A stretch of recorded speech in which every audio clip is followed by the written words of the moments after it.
ZapdosTCG here and welcome back to our TCG video on my channel. On this channel you get daily Pokemon TCG content, so be sure to hit that subscribe button so you don't miss out. In this video we're going to be talking about 8 cards that will have a significant more impact in the post-rotation format. These cards are already legal, but they will improve in play with the rotation. These cards will become better with rotation, that's why we're going to be talking about them, so you have a little bit of an understanding why they are becoming better. Also, you can just invest in them already before they're getting a little bit more expensive. With that being said, if you enjoyed the video, let me know by rocking the hell out of the like button. Helps out in many ways to support the channel, and I'm always super grateful if you would do so.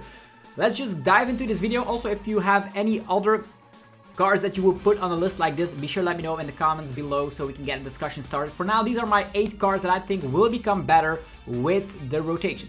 First of all is the Ditto here. This Ditto with the transformative start allows you to, if it's in the active position, search your deck for a basic Pokemon and swap the Ditto with it and discard the Ditto instead. So you discard Ditto and you can search your deck for any basic you want, and it only works on your first turn. So why this card is good is because of Buddy Puffin. Of course, we are losing Battle VIP Pass, which is a huge pain in everyone's heart.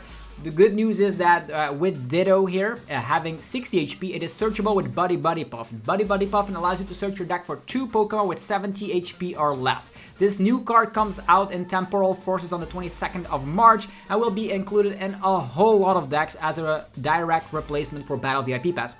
Unfortunately, Buddy Puffin cannot find cards like, for example, Radiant Greninja, which is actually a huge staple in the sense we had like VIP Pass, you get Radiant Greninja, another Pokemon, and at this time we are not having the capabilities to do that. That's why Ditto comes into the fruition here, allowing you to, of course, use Buddy Puffin for Ditto, put that in the active position, and then transform into anything you want. That's why I think it's going to be good. I've already seen some play in decks like chien-pao, for example, so I think this will only be becoming more and more popular as we continue on. You can also put this into something like a Lost Box deck to transform into whatever you feel like. Maybe you want to transform into a Cramorant. Let's say you have 2 Buddy Puffins. You can use one to just get 2 Comfey out, the second one for a Comfey and a Ditto, and out of nowhere, your last pivot will go into the Ditto, transforming into Cramorant, and off you go. Because otherwise, you're not able to fetch your Cramorant that easily. So Ditto is going to be good. Lost Box are going to be making use of Ditto.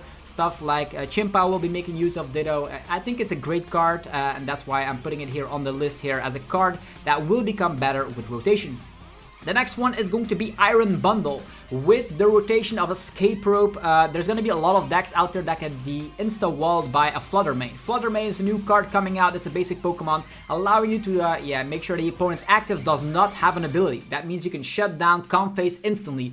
If Lost Box decks are not playing Iron Bundle, they will instantly lose to 1 copy of Fluttermane. So that's why you need Iron Bundle in your Lost Box deck to stand a chance against those pesky Fluttermanes that are floating around in decks from left to right. So that's why Iron Bundle is going to be good. Also, I see a lot of uses with this. If you're playing something like an Iron Hands deck and you want to be targeting down the bench to go for MP very much, it's going to be a great card. Definitely in combination with Super Rod. I can see Iron Bundle working out in chien-pao. I can see it working out in Lost Boxes. It's definitely a great card, and that's why I'm including it here. It will become better just because we lost the counter card Escape Rope, which helps out against cards like Fluttermane, for example. So Iron Bundle, a card you need to have after rotation. Moving forward is Jacq. We lost Professor Burnett, which actually helped out Lugia decks in particularly. Now we have to make do with the Jacq, allowing you to search your deck for 2 evolutions. If you're planning to play Lugia, definitely get yourself a copy of Jacq to put into your Lugia V-Star deck, so you can search your deck for 2 evolutions, whether it's a Chin or Lugia V-Star, or 2 copies of Archeops to then discard with Ultra Ball. It's all possible with Jacq. You definitely need that. It's going to be becoming one of the staple cards in Lugia.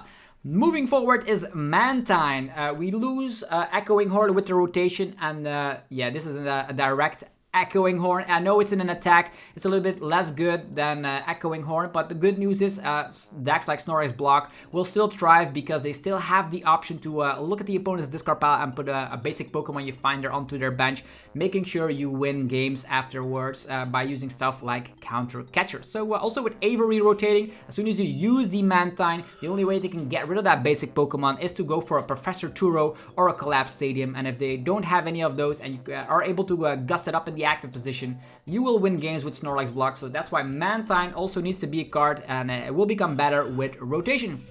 Then Hoopa EX. You might think, why the hell is Hoopa EX on here? I see a lot of Japanese lists that are playing the Lost Box archetype with a copy of Hoopa EX. With Energy Crush, you slap 50 damage for each energy card attached to all of your opponent's Pokemon. Very great against Arceus Giratina decks. It is going to be the way you one-shot Arceus VSTAR with Hoopa EX. You only need one Mirage Gate and a Darkness attachment of turn to get this Pokemon off. And yeah, Arceus decks will always go for Trinity Nova, charging up an additional attacker, and as soon as they have enough energies in play, you can go for the Energy Crush and just demolish them. In hindsight, it also works against Iron Hands, which has a lot of energies attached to Hoopa EX, the destroyer of Iron Hands and Arceus altogether, and that's why it's becoming better after rotation.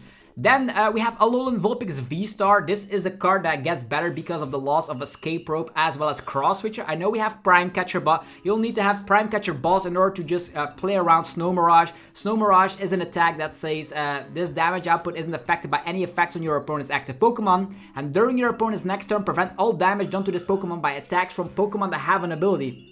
Like the entire chien-pao deck is not gonna have difficulty dealing with an Alolan Vulpix VSTAR. Like chien-pao cannot damage Alolan Vulpix VSTAR, Greninja cannot damage it, Baxcalibur cannot damage it. I know Iron Hands can damage it, but you're just gonna have to two-shot. And I see a lot of these Arceus lists trying out maybe a 1-1 or a 2-2 line of Alolan Vulpix VSTAR just for that reason. There's a lot of decks out there that play abilities. Think about Charizard as well. Radiant Charizard has an ability, Charizard EX has an ability, Pidgeot EX has an ability. So all of these Pokemon with abilities are not able to touch Alolan Vulpix VSTAR, and in the past people had like Escape Rope in their list, and with the loss of Escape Rope, the attack Snow Mirage becomes much better. So Alolan Vulpix VSTAR, definitely take an eye on that. Next up is a Lost Vacuum.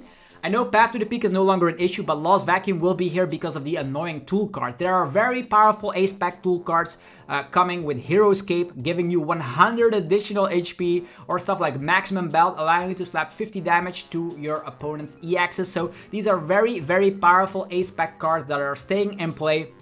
So you definitely need to think about Lost Vacuum as an input in your deck to just make sure you can beat the HP buffing tools or the damage modifying tools like Maximum Bout. A little bit less important, but Hero Escape, 100 additional HP, and if you don't have a way to knock it off, you're gonna have a lot of trouble against specific archetypes. So that's why I'm putting Lost Vacuum also onto the list today with the cards that are getting better post-rotation. With that being said, the last one on the list is Bibarel. You might think Bibarel has always been great. Why does it get better? Well, the best decks post-rotation are all relying on Bibarel. Charizard Bibarel, tier 1 deck playing Bibarel.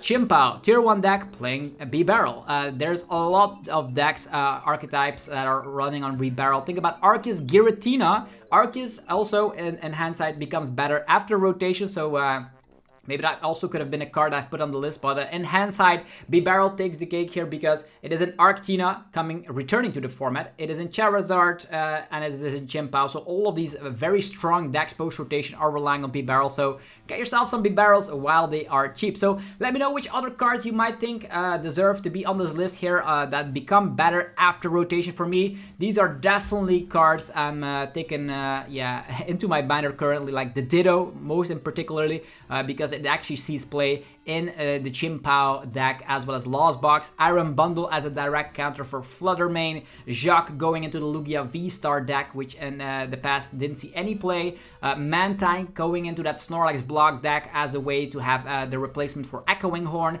Hoopa EX giving some additional fighting type coverage for Lost Box decks that rely on Mirage Gate. Alolan Vulpix VSTAR is maybe the counter to the format if people are not respecting it, and maybe they're not playing Prime Catcher as their ace-pack card. They will not have a way around Snow Mirage, which is going to be insane. And then Lost Vacuum knocking off Hero Escape as well as Maximum Bout could be definitely beneficial into your deck. Last but not least is Bibarel. Definitely all these cards are going to have a huge impact post-rotation. So that was the video for today. Hopefully you guys enjoyed it. If you did, let me know by rocking the hell out of the like button. Helps out in many ways. Also click that little notification bell so you get notified when new videos hit the channel. With that being said, I want to thank my sponsors in today's video as well. There are links down below for some discounts. You can head over to dragonshield.com, use the coupon ZapdosTCG to get 5% off on everything on the Dragon Shield website. Whether you're looking for sleeves, binders, and deck boxes, they have it all.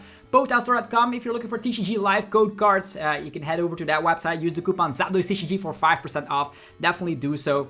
If you want to buff up your TCG Live account, there's yourplaymat.com as well, where you can get 10% off today by clicking that link down below. And with your playmat, you can create your own custom playmat from scratch. They ship worldwide, so create your beautiful playmat you've always dreamed of. And last but not least is CARDMARKET.com for European players. You can buy and sell cards to people all across Europe. Use the referral name ZapdosTCG to help support the channel. Thank you all for watching, and I'll see you guys tomorrow for more Pokemon TCG madness. I'm out. Peace.